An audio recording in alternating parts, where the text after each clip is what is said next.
official. For the first time in decades, I am no longer suicidal. Because I want to live long enough to see Trump die so I can take a diarrhea dump on his grave. So, I'm 40 years old, and I've only gotten laid 9 times my whole life, which is kind of pathetic. But for a Trekkie and wrestling fan, that is way above average. But when I have sex for the 10th time, do I get a free footlong from Subway?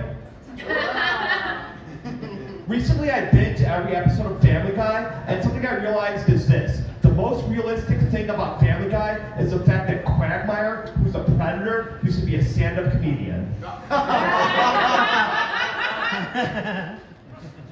Some said when Trump was in office, he was sleeping with Kellyanne Conway. Now, I hate Trump, but I don't think that's true. This is why. Kellyanne Conway was 20 years younger than Trump, and that's way too old for him.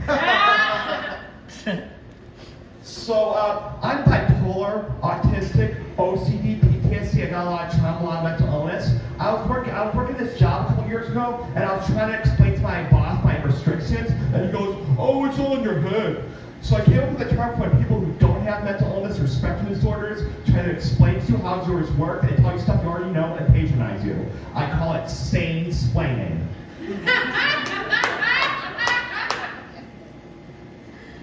So, recently I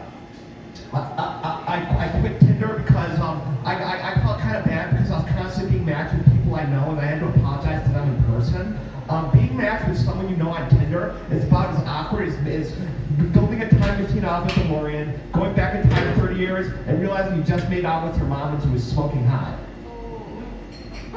Not everyone can remember Back to the Future, so not everyone's old enough to remember that. So yeah, so I got back on Plenty of Fish, and I know my luck with dates and turnaround starting now. How do I know that? I know people love honesty, so they said, "What's the most a private thing you're willing to admit about yourself?" And I said, "I actually found myself slightly attracted to Gene Simmons."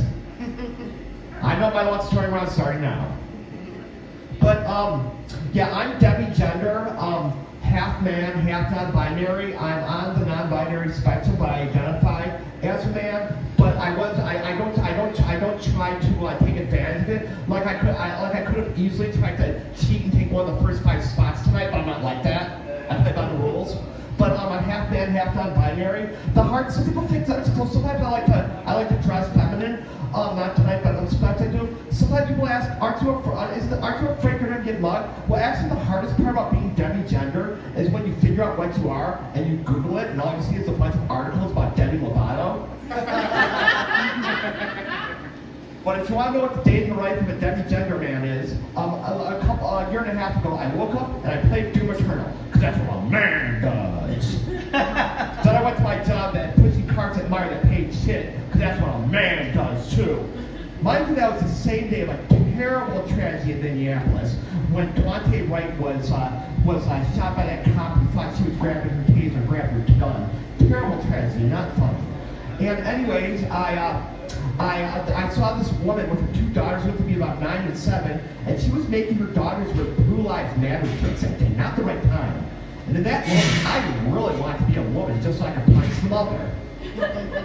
If you want to know another day in the life of a demi-gender person is, my brother kept his pharmacy and his medication at the pharmacy in Antioch where I grew up, and he was living in Crystal Lake and he was too lazy to get his pharmacy searched. So I had to go pick up his medication at the pharmacy in Antioch, and I really had to poop at the CVS. And they said, "Oh, sorry, I have to go back here. Oh, I'll just go to my mom's house." And my mom was at home and the door was locked. And then I had to poop at the bank. And then in that moment, I really wanted to be a woman just so I wouldn't have to poop. So, but probably the hardest part of being demi-gender is like I'll go months where I feel masculine, then for a while I'll feel feminine. Then I like to grow a big beard, but then I'm feeling more feminine. I have to shave it and then clogging your sink every time. Gets a little old after a while. But there's a curse in my family. Every time the youngest son is in his early 20s, he meets someone who does horrible things. When when my dad was in his early 20s and the late 60s, he was living in Southern California. I'm not lying. He met Charles Manson at a party. There's this guy at this party he was at known as Crazy Charlie, and Crazy Charlie was playing with knives the whole time. And this woman sits on Charles Manson's lap, and then she had a huge wet spot on her butt. But if you want, now anyone who knows me knows I'm just a little bit of an oddball. I got my autism traits from my dad. And if you want to know what my dad thought about Charles Manson, my weird ass dad thought Charles Manson was weird. And then when I was in my early 20s, I met someone who did way more horrible things than Charles Manson. If anyone needs to step out and give you a trigger warning, I won't take it personally. I know it's going to be a touchy subject for a lot of people, so I won't take it personally, but I gave you a fair warning. When I was in my early 20s, I met Kid Rock. Oh. I was working at a haunted attraction at Great America, and I was being a zombie actor, a scare actor, doing my thing, and I was doing Kid Rock. He came through right after I did my scare. I don't know if he thought my acting was good or if he thought my acting sucked, but if he thought my acting was good, you know, I scared Kid Rock. But if he thought my acting sucked, that means we ripped Kid Rock off. But maybe my family's not cursed. Maybe we're just stupid like the Kennedys. Also, when my dad was in the late 60s, he went to the 1968 riots, the riots in the Democratic convention here in Chicago, just to beat people up. To be fair, I'm not sure what side he was on. And when I was in my early 20s, I called to a local rock radio station in Lake County and said penis. Oh, no. So I'll close with this.